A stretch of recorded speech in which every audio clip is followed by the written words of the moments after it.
Salut YouTube, c'est Noah, bienvenue dans cette nouvelle vidéo. Aujourd'hui, on se retrouve pour une vidéo très particulière. Je suis avec Nicolas, copywriter et également gérant d'agence d'email marketing pour e-commerçants. Et aujourd'hui, on va venir analyser ligne par ligne un email de prospection que j'ai personnellement reçu sur ma boîte mail, que j'ai trouvé très intéressant d'un point de vue copywriting, et donc je me suis dit que c'était l'occasion de ramener également un ami copywriter sur la vidéo pour vous faire une forme de mini masterclass de copywriting en analysant un email de prospection que j'ai trouvé très pertinent. Nicolas, je te laisse te présenter si tu as quelque chose à rajouter. Ok, merci beaucoup Noah pour cette présentation. Enchanté aux auditeurs de la chaîne de Noah. Donc ouais, comme il l'a dit, je suis copywriter depuis plus de 4 ans, maintenant fondateur de l'agence Wushu Performance Agency où j'aide les e-commerçants et les infopreneurs à augmenter leurs revenus tout simplement et la fidélisation client par les emails. Donc voilà, un mail qu'on a découvert tous les deux hors caméra et qui nous a mind blow, enfin qui nous a vraiment retourné le cerveau et on a trouvé ça très intelligent. On va y venir justement pourquoi. Parce qu'il y a des mécanismes de persuasion à chaque coin de l'email. À chaque coin de ligne. Donc du coup, on s'est dit que ça valait le coup de faire une vidéo dédiée parce que la problématique que rencontre la majorité des gens en prospection, c'est de faire des bons mails en fait, ou tout simplement d'attirer l'attention. Et là pour le coup, d'habitude normalement si tu fais un mail, si tu as un ou deux mécanismes et tout un peu différenciants et persuasifs, ça suffit. Là le mec en fait il m'a fait une page de vente dans un mail en fait, et dans le cadre et dans le contexte qu'on va analyser évidemment, vous allez voir que c'est pertinent, mais vous allez pouvoir reprendre certains éléments qu'il a utilisés dans vos propres séquences de prospection personnelle. Donc voilà tout l'intérêt de cette vidéo, soyez attentifs et prenez des notes. Maintenant commençons, on va abaisser la caméra et on va faire dérouler ce beau mail. Hop. Je laisse la caméra. Donc la première ligne c'est « Hello Noah, j'espère que tu vas bien. STP considère juste le fond de cet email et pas la forme car je t'écris depuis un endroit pas très confortable. Je suis en train de sortir du pays et c'est stressant. » Alors déjà, on est sur une première ligne très intrigante. Très intrigante et très surprenante. Donc déjà, la curiosité est à son maximum avec cette première ligne en fait. C'est-à-dire que déjà, avant d'analyser la ligne, il faut que je vous donne le contexte. On le voit peut-être pas, mais en fait, vous pouvez le voir dans le ici, c'est une réponse directe à un de mes emails quotidiens. Donc déjà, il faut comprendre moi dans quelle position j'étais en tant que personne qui se fait prospecter. Je vais dans ma boîte mail et je regarde les réponses à mon mail que j'ai envoyé. Donc forcément, c'est mes lecteurs, j'ouvre à chaque fois et j'ai toujours très hâte de voir ce que les gens vont me répondre. Et là, j'ouvre ça et je vois cette ligne. Donc même si j'aurais pu me dire ok c'est un long message machin, je le skip, non, cette ligne a direct gardé ma curiosité. Et en plus étant donné que c'était une réponse à mes emails quotidiens, je me suis dit que c'était forcément un lecteur, donc quelqu'un avec qui j'ai une relation particulière et pas forcément quelqu'un qui vient de l'extérieur. En plus, ça commence avec un STP assez proche. Enfin, c'est pas hyper formel en mode on dirait que le mec va te vendre quelque chose. Exactement. Et ça intrigue carrément quoi. Exactement. Premier petit point intéressant, enlever la formalité. Je le dis souvent dans mes formations, il faut briser le 4e mur de la prospection. Il ne faut pas en fait que vos emails soient trop formels, trop. Évidemment, il faut trouver le juste milieu. Mais si vos emails sont trop formels ou ressemblent trop en fait à des rédactions de CV ou je ne sais quoi, en fait, vous allez juste ennuyer à mourir votre lecteur et en plus, il va direct vous mettre dans la case vente, dans la case prospection. Bon, là, cette première ligne, alors je ne sais pas du coup par rapport à la personne qui a écrit cet email si c'est réel ou non ou quoi que ce soit, mais en tout cas, ça a le mérite d'attirer l'attention et de garder ma curiosité et de me donner envie de lire la prochaine ligne. Donc, la prochaine ligne, je te laisse la lire. Ok. En effet, je ne voulais pas attendre avant de te faire ce petit retour. Tu es un excellent marketeur et franchement, il n'y a rien à dire sur tes pages de vente. Il y a tous les éléments, j'ai quand même la seconde, il y a tous les éléments qu'il doit avoir dans une page de vente, entre autres la rareté, l'urgence, l'empathie, etc. Donc là, clairement, il va flatter mon ami Noah. Clairement. Avec, parce qu'en plus, Noah prend le temps à chaque fois d'écrire des mails qui sont copyrightés, faire des emails de vente, des pages de vente pour vendre ses formations entre autres. Et du coup là il va le flatter justement en mettant ça en exergue, en disant mon ego de marketeur qui est flatté, évidemment, un ego que j'adore à recevoir des compliments dessus, donc évidemment très très bon compliment qui fonctionne très bien, notamment grâce à la spécificité du compliment, en disant la rareté, l'urgence, l'empathie, en disant vraiment aussi les procédés que j'utilise dans mes propres pages de vente.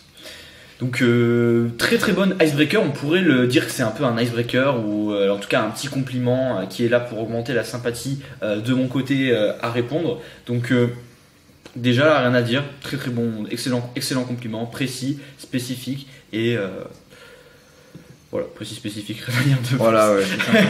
Donc phrase suivante, dis-toi que j'ai le courage de te prospecter dans ce domaine-là parce que ce que je veux te proposer est très intéressant. Bon déjà, alors dire ce que je veux te proposer est très intéressant, c'est peut-être pas forcément le meilleur truc, on peut quand même être critique là-dessus, mais je suis pas forcément super fan de ça. Par contre, dire j'ai le courage de te prospecter, bah forcément ça attire ma curiosité. Je me dis ok, qu'est-ce qui a fait qu'il a eu du courage à me prospecter, et ça l'humanise aussi finalement, exactement. Par rapport à la personne, ça rajoute de la proximité, enfin voilà, plutôt que quelque chose de très robotique ou très formel qui n'a pas vraiment d'âme. Là, j'ai le courage, etc. Moi, ça me fait me visualiser quelqu'un qui a pris le temps de lire mes mails. Déjà, à partir de là, la personne, je me dis, elle suit mes mails, elle regarde mes pages de vente et elle me connaît. Elle me suit et en plus de ça, elle a pris du courage pour me prospecter. Donc vraiment, comme il a dit, ça humanise de ouf. Et donc ça continue à susciter le désir. Et donc là, je préfère ne pas te tourner, je veux te proposer mes services et je sais combien un marketeur n'aime pas se faire marketer et je vais t'éviter ça. Donc là, je pense qu'il voulait écrire, je ne préfère pas tourner autour du pot. J'ai l'impression que cet email, et ça va rajouter encore plus à son mérite, a été écrit un peu à l'instinct, ou en tout cas, c'est pas un email de prospection en masse. C'est clair que c'est pas un email qui est très scalable, ça c'est sûr. Mais par contre, c'est très très spécifique et ça a été écrit spécifiquement pour moi, c'est ce qui fait aussi qu'il est très très puissant. Mais du coup là, ce qu'il voulait dire, je pense, c'était qu'il ne préférait pas tourner au rond et que et j'aime bien en fait le côté où il a énoncé à voix haute un vrai fait sur ma personnalité, et même pas sur ma personnalité personnelle, mais plus sur les chefs d'entreprise en général et les marketeurs, en mode les marketeurs n'aiment pas se faire marketer, le closer n'aime pas se faire closer. Ça permet un peu en l'énonçant dans le mail, en fait, ça vient un petit peu désamorcer en fait, voilà, exactement. Toi tu te dirais je sais très bien ce que tu es en train de faire, etc. Voilà, sauf que là il casse ça en disant je sais que t'es marketeur, on n'aime pas se faire marketer, donc on se dit bon ouais c'est vrai, ok. Du coup ça fait baisser mes gardes tout simplement en l'énonçant, ça crée vu qu'il est honnête, ça me fait baisser ma garde en fait de prospect sceptique, et donc du coup boum, je suis plus réceptif à ce qu'il va dire. Et donc là, alors regarde, intéressant, 2 mots, 1 point, d'un point de vue rythme, parler, etc. C'était bien fait vu qu'il y a eu pas mal de lignes assez longues ici. Donc pour relancer du rythme, c'est très bien. Et tandis que j'ai la page de vente, j'ai dit wow, ce mec il est top. Bon, encore un compliment. Ça pourrait être plus spécifique quand même, mais un peu. Ouais, mais en même temps, le fait que ça soit écrit, voilà, le fait que ça soit, regarde la petite faute, il est avec la petite faute, le petit wow, mais ça rajoute de l'humanité, ça rajoute de l'humain. Le capital sympathie. Voilà, le capital sympathie explose instantanément. Et là ensuite il me dit, ce dont je voulais te faire part, c'est le fait de connecter ces éléments entre eux afin que ça fasse un court-circuit dans la tête du lecteur. Donc là déjà, première proposition de valeur un petit peu et intriguant dans à la place du mail. Dans ce je me dis court-circuiter mon lecteur, un court-circuit dans la tête du lecteur, et là ça fait un peu mécanisme de marketing élaboré.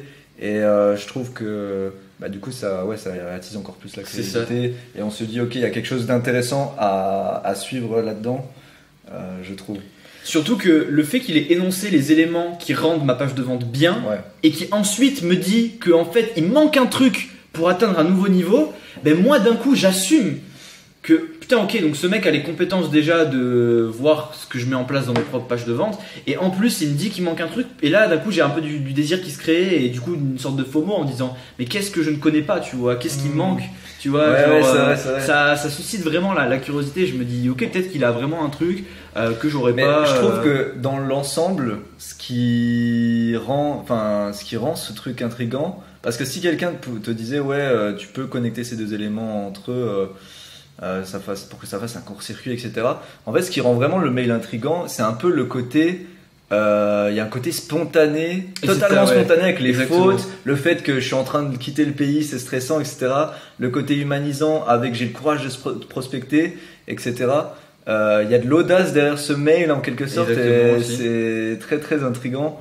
Et du coup, on a envie de continuer, on a envie de dire, mais où est-ce que tu veux en venir? C'est ça, donc voilà. Et à partir de ce moment-là, c'est sûr que je lis tout le mail. De toute façon, c'est soit tu lis les premières, deuxième lignes, après tu skips, soit tu comme lis les pages de vente, quoi. Voilà. Soit tu restes 3 secondes sur la page, soit tu restes dessus. Et soit tu vas rester dessus, et voilà. Ou tu vas regarder en tout cas les sections qui t'intéressent. Voilà.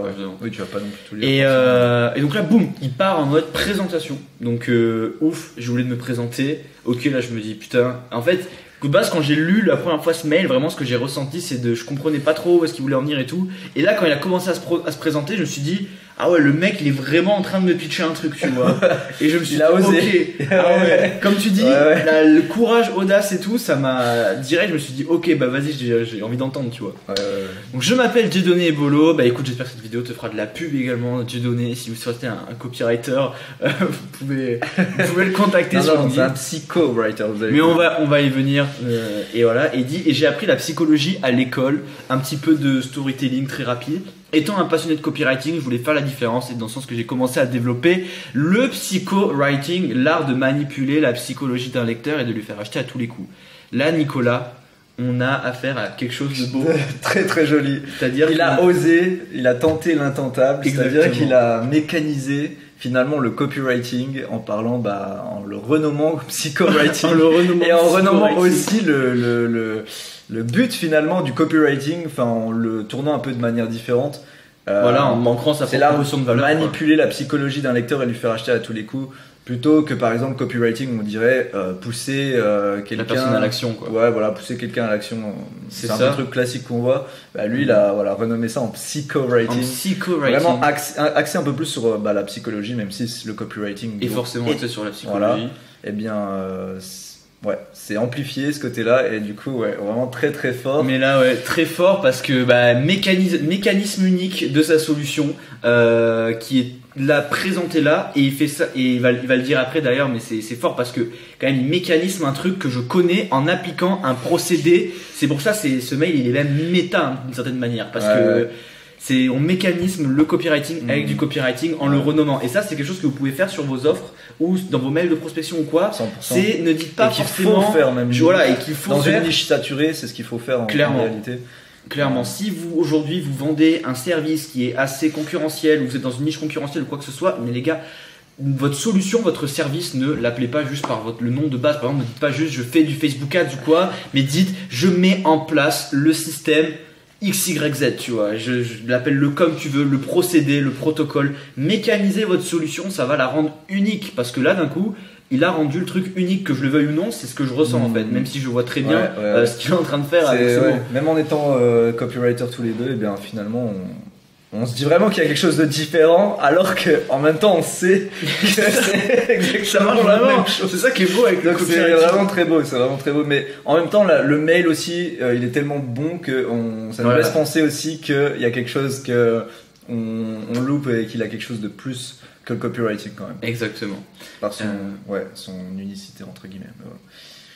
Exactement. Donc là, mécanisme unique, vraiment, je vous recommande d'appliquer ça dans tout ce que vous pouvez appliquer pour vos clients, pour vous, etc., pour vos offres, machin. Et ensuite, il enchaîne sur c'est une compétence très dangereuse car tu contrôles presque ton lecteur. Donc là, c'est intéressant, c'est vraiment en fait, il crée un peu il parle un peu de trucs risqués, où tu vois il y a un côté un peu underground, un peu c'est ça fait penser ça fait penser au truc du Viagra où on dit attention, ne prenez pas c'est un peu ça, c'est psychologie inversée, prenez pas plus de 2 pilules, sinon ça va, vous allez voilà, ça va être trop hardcore pour vous. Et là il dit attention, c'est dangereux, c'est comme si c'était de la magie noire, etc. Voilà, c'est ça. Mais du coup boum, ça suscite le désir, parce que tu te dis ah ouais, ok, d'accord, c'est super puissant quoi. Donc et c'est un peu de la psychologie inversée quoi, genre en mode on te met en garde, mais en fait c'est pour créer le désir. Et après il dit ok, je fais pas du CMA à temps plein, donc je te dirais pas que j'ai aidé 1000 clients. Alors là, très très intelligent, c'est-à-dire que même si le gars, qu'importe où est-ce qu'il en est au niveau de son business, peut-être qu'il est débutant, qu'il a pas beaucoup de clients ou quoi que ce soit, à ce stade-là du mail on le sait pas, il me dit je ne fais pas voilà ça à temps plein et donc je ne te dirai pas que j'ai aidé 1000 clients. Ça c'est fort, il énonce ce qu'il ne fera pas, qui est de donner plein de témoignages clients pour assouvir sa crédibilité, mais en l'énonçant, encore une fois, il crée de l'honnêteté et du coup je me dis ok, il est honnête et en fait ça crée de la proximité, ça fait encore baisser ma garde et ça me rend encore plus susceptible à recevoir le message. Donc ça fonctionne très bien. Donc encore un procédé que vous pouvez utiliser dans vos prospections. Si vous commencez, vous pouvez utiliser l'honnêteté du fait que vous débutez comme une arme quand vous commencez. C'est une arme que vous pouvez 100%. Utiliser réellement que quand vous commencez. Donc profitez-en, utilisez-la. Si vraiment vous avez jamais eu de client, dites-le. Dites j'ai jamais eu de client, mais servez-vous de ce fait pour je sais pas, amener quelque chose de nouveau, une offre irrésistible, une promotion, voilà. Ouais, et ce qui est intéressant, c'est qu'il le met après avoir annoncé son mécanisme unique, qui finalement le met en valeur, et il a quelque chose de très puissant entre les mains, mais il dit ah mais en vrai j'ai pas aidé 1000 clients. Enfin on dirait qu'il est tombé sur quelque chose par hasard ou quoi que ce soit. Et ensuite après il dit quand même malgré tout. Donne quand même une case study. Et il donne au final une étude de cas, donc c'est quand même fort parce qu'au final il fait un peu ok, il me dit ouais j'ai pas aidé 1000 clients mais j'ai travaillé avec Michael Renaud et nous avons fait 80 000 euros en 3 semaines seulement avec mon système de conversion, mon psycho-writing. Donc en fait il me dit il a pas travaillé avec 10 000 clients ou quoi, mais le seul client avec qui il a bossé il a eu une belle étude de cas vu que 80 000 euros en 3 semaines c'est quand même une belle somme. Et il le lie au mécanisme unique qu'il a cité précédemment en disant que c'est grâce au système de conversion et au psycho-writing. Donc il lie l'étude de cas avec voilà. Donc ça c'est un exemple aussi de comment vous pouvez faire une étude de cas avec une phrase dans un mail qui est très très puissant lorsque vous faites du call mailing ou même de la prospection en call messaging. Utilisez des études de cas en une phrase. La seule chose qui est importante pour que ça fonctionne, c'est que ce soit précis. Parce que là, même si j'ai pas de preuve de l'étude de cas, le fait qu'il ait cité un nom, qu'il y a un chiffre précis, dans une durée précise, avec son mécanisme, j'y crois. J'y crois. Ouais. Et le mécanisme qu'il a déjà introduit avant, donc exactement. C'est clair, c'est limpide. Et là, alors là, c'est là qu'on arrive au niveau vraiment puissant du mail aussi. C'est cette phrase me dit j'ai arrêté de travailler avec lui parce que le contenu n'était pas trop ça et je me sentais coupable car j'avais des témoignages du genre j'ai dû m'endetter pour acheter. Alors ça, j'aimerais vraiment une petite minute d'appréciation pour cette phrase qui est quand même très très forte. On n'a pas envie d'y croire à 100%, mais avec ce qu'il dit, en fait, ça reste dans le thème. Et en tout cas, personnellement, je me dis, est-ce qu'il a vraiment eu ça? Mais en fait, même si c'est pas vrai, les émotions que ça me procure de lire ce mec jusqu'à présent, en fait, font que j'ai envie d'accorder ma chance à ce mec, parce qu'en plus, forcément, il vend du copywriting, donc j'en suis au point où je fais une analyse quand même de son mail sur le copywriting, donc c'est que je me dis ok, le gars a quand même des compétences, donc c'est ça aussi ce côté voilà. Mais ça c'est fort parce que forcément il dit ok, j'ai dû m'endetter pour m'acheter. Encore une fois, on a encore ce principe de ok, compétences dangereuses. On reste un peu dans cette thématique là de trucs risqués, un peu dangereux, un petit peu presque malhonnête, mais on peut s'en servir pour faire le bien. Voilà, tu vois. Positionnement qui a été très bien utilisé par Tougan notamment avec Marketing Underground. Donc la promesse de Marketing Underground, c'est d'apprendre les compétences marketing des scams pour des vrais business. Donc ça reste c'est un peu c'était le positionnement entier de Tougan. C'est un peu ça, c'est ça. Donc c'est un truc qui fonctionne bien quand même, tu vois. Enfin c'est pertinent. Alors avec ton contenu à toi, je pense qu'on peut réaliser un CA extraordinaire en quelques temps. En plus, c'est un petit compliment. Voilà. Petite flatterie encore une fois, hein, ça fait plus, pas mal. Juste après un désir, comme ça, t'es aux anges quoi. Putain, c'est vrai, moi j'ai un bon contenu. Enfin, toi tu me dis ça, genre, c'est vrai que moi j'ai des bons produits, etc. Et Et donc après, il explique comment je mets en place un système de conversion prouvé que j'utilise souvent et je refais le copywriting de ta page de vente. Une précision, tu ne vas pas dépenser plus en publicité que tu dépenses actuellement si c'est le cas. Alors ça, c'est une proposition de valeur un élément de persuasion qui est très puissant quand tu vends un service d'optimisation de conversion, que ce soit de l'email marketing en back-end comme Nicolas le fait, ou quelqu'un qui fait du CRO, de l'optimisation de conversion de pages produits ou de pages de vente, quoi que ce soit, c'est une très bonne promesse, génère plus en dépensant moins en publicité, c'est quelque chose qui va être très sexy. Sans rien changer, puisqu'il dit aussi juste avant, on garde ta page de vente et je fais la mienne à côté, donc en mode ça minimise les risques. Encore une fois, minimisation des risques. Donc là on est plus sur la partie où il présente l'offre, du coup, donc on va pouvoir parler des mécanismes de persuasion utilisés dans son offre. Donc premièrement, on a ça, on a le côté ok, ça va pas te coûter plus cher. Premièrement, il m'explique. En plus, il m'explique, tu vas pas prendre de risque de perdre ta page de vente ou je sais pas quoi. Il me dit, on l'a fait à côté, on voit si ça marche. Et c'est vraiment en mode, on remplace rien dans ton business. Donc encore une fois, on minimise le risque et on baisse la friction perçue en fait de travailler avec lui. Et ensuite, je ne veux pas m'étaler sur cet email, c'est bizarre, mais je suis en train de proposer un rendez-vous à un copywriter pour du copywriting. C'est drôle, le fait que copywriter et copywriting soient mal écrits, ça vient encore plus rajouter de l'authenticité et de la sympathie. Et des émotions, parce que ça nous irrite quand on voit ça. Ah, quand t'es copywriter, c'est vrai que quand t'es copywriter et que tu le vois écrit comme le copyright, tu vois. C'est parce qu'en plus, il l'a écrit correctement avant. Enfin bref. Mais ça, mais tu sais pourquoi? C'est la correction automatique, je pense. iPhone. Si t'as un iPhone et que tu corriges automatiquement, t'écris copywriting, ça va t'écrire copyright. Ok. Enfin, c'est ce que j'ai assumé, tu vois. Moi je sais pas. Mais en tout cas, donc voilà, encore une fois, le fait qu'il énonce, ça aussi, ça fait baisser ma garde parce que je me dis, ok, il prend en compte le fait que il parle à mon identité aussi d'une certaine manière. Donc il y a un côté où on parle d'égal à égal, de semblable à semblable. On est dans la même tribu, tu vois, la tribu. Ouais, vous partagez la même passion en quelque sorte. Voilà, c'est ça. Ouais, et je pense que c'est ça aussi qui joue. Et évidemment, c'est pour ça, c'est un mail très très spécifique. Mais ça, évidemment, en prospection à froid, tu vas avoir, alors. Et encore, avec les bonnes méthodes de lead sourcing, etc., tu peux réussir à atteindre de bons niveaux de spécificité dans ton mail si tu utilises les bons outils et que tu as les bonnes méthodes. Mais globalement, en prospection à froid, tu seras toujours un peu moins spécifique et précis parce que tu fais plus de volume. Comme on l'a vu, ce n'est pas un email qui est envoyé à scale, mais beaucoup de mécanismes sont faits. Si c'est le cas, c'est très très fort. Mais ouais. Ça demanderait beaucoup de réécriture. Ouais. Et donc là ensuite l'appel à l'action. Alors Noah, si tu veux bien, réponds à cet email et convenons ensemble d'un appel où nous verrons si on pourront travailler ensemble. Donc là, appel à l'action très propre, clair et concis. Réponds au mail et après il m'explique comment ça se passe, on va convenir l'appel, etc. Il n'y a pas 10 000 appels à l'action, on a un et il y a une action. Ça c'est très important. C'est une erreur que je vois souvent des gens qui ont plusieurs appels à l'action ou voilà. Faut avoir un appel à l'action pour un truc précis et c'est tout. Mais ce qui est fort aussi au niveau psychologique, persuasion, c'est que il annonce l'appel avant de te demander un appel. Enfin, il dit je suis en train de putain c'est fou, je suis en train de faire ça. Et du coup tu dis ok vouloir un appel, mais c'est pas, il dit pas prends un appel avec moi, il dit je vais te demander un appel, mais c'est vrai. Du coup c'est plus créer l'attente, ouais. Puis il y a du build-up un peu en fait. Oui voilà ouais.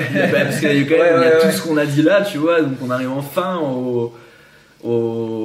à la raison pour laquelle à la conclusion de clairement. Donc ensuite un appel à l'action clair. Et enfin la dernière phrase, je te laisse la lire. À savoir que si on ne fait pas au moins 30% de CA de plus un mois après la mise en place du système, je rembourse. D'ailleurs, nous pouvons même partir sur une rémunération à la commission. Finalement, voilà ce qui en fait une offre irrésistible. Exactement. Pour Noah. Exactement. Puisque, encore une fois, diminution des risques, après même en plus tout ce qu'il vient d'annoncer. En plus, il a montré qu'il pouvait être honnête, etc. Je pense qu'il a eu un peu ta confiance avec ce mail au final. Et là, en plus, il te donne une offre irrésistible où tu peux potentiellement travailler avec lui sans prendre de risques financiers ou même sans investir un seul centime. Donc, vraiment très très puissant. C'est-à-dire que là, en fait, on est sur une offre si irrésistible qu'il faut être stupide pour dire non. Et ça, c'est le niveau ultime de ton offre, en fait. C'est-à-dire que là, j'ai aucune raison de dire non, en fait. À 30 minutes d'appel en fait. C'est-à-dire que toutes les objections que je pourrais avoir avant l'appel qui peuvent être j'ai pas envie d'investir plus ou j'ai pas le temps ou j'ai pas envie de changer de truc dans mon business ou je sais pas quoi, il a tout démonté en fait. Il a tout répondu à ça et ça montre qu'il y a quand même une belle compréhension de l'avatar client derrière et des problématiques qu'ils vivent. Et donc avec cette offre, il solidifie l'appel à l'action parce qu'il le dit, j'aime bien, c'est un peu comme un PS, tu vois. C'est genre, il a l'appel à l'action et il le dit juste après, tu vois, en mode, au fait, à savoir, il y a une garantie de résultat, et on peut même partir à la commission. Et c'est encore plus, tu vois. Donc vraiment. Et après, il en rajoute une couche sur la. Je me rappelais pas de ça. Je te dis ça car tu es dans le SMMA et tu sais déjà que je vais te proposer une offre lors de l'appel, évidemment, vu que c'est exactement ce que j'enseigne également. Donc c'est pour ça que c'est beau aussi. Il y a une compréhension de la position un petit peu particulière.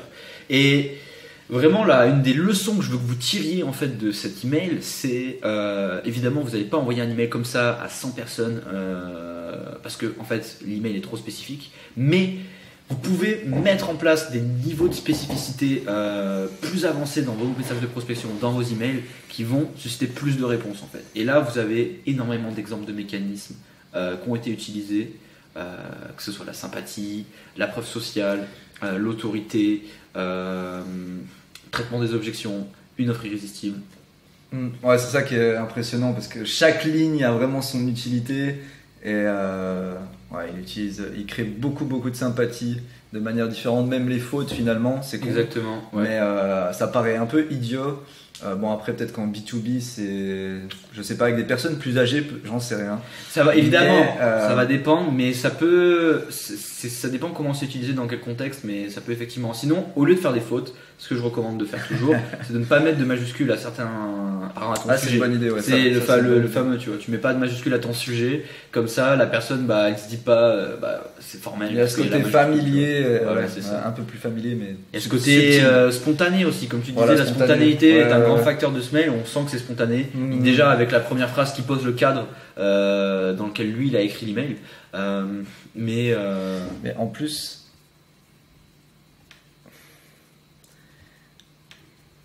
Ouais. Je sais pas si je vais trop loin dans l'analyse, mais je t'écris dans un endroit pas très confortable et je suis en train de sortir du pays, c'est stressant.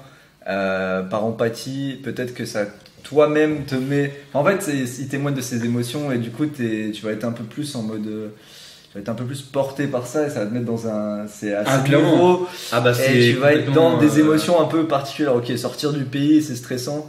Ça crée. Enfin, le cerveau, justement, il est plus marqué par des choses qu'il n'a pas l'habitude de voir, et en vrai c'est quelque chose qu'on n'a pas l'habitude de voir, un endroit pas très confortable, en général j'espère pour vous, un endroit pas très confortable, en train de sortir du pays et c'est stressant, donc forcément ça crée une émotion bien particulière qui met dans une émotion particulière pour lire tout ce mail et qui fait encore une fois de ce mail quelque chose d'assez unique et d'intriguant qu'on a envie de lire jusqu'au bout. Exactement, comme vous l'avez vu, j'ai reçu il y a 2 jours. Et voilà, l'email a été tellement intriguant que je me suis dit que j'allais en faire une vidéo YouTube. Et évidemment, je vais prendre un rendez-vous avec Dieudonné pour voir. Let's go. Justement, qu'est-ce que c'est le psychowriting. Parce que vraiment, je veux savoir. Donc, je pense que on a bien analysé. Ça va mettre un terme à cette vidéo. J'espère qu'elle vous aura plu. En tout cas, moi je me suis bien amusé en la faisant, toi Nicolas. Moi aussi, ouais, excellent. Voilà. Qu'on ait fait. Donc ce que je vous invite à faire à partir de maintenant, c'est, si déjà premièrement ce genre de vidéo vous a plu, ça va être de suivre Nicolas sur sa chaîne YouTube. Parce qu'il va publier du contenu toutes les semaines sur le copywriting, des analyses de pub, des analyses de pages produits et des analyses d'email, etc.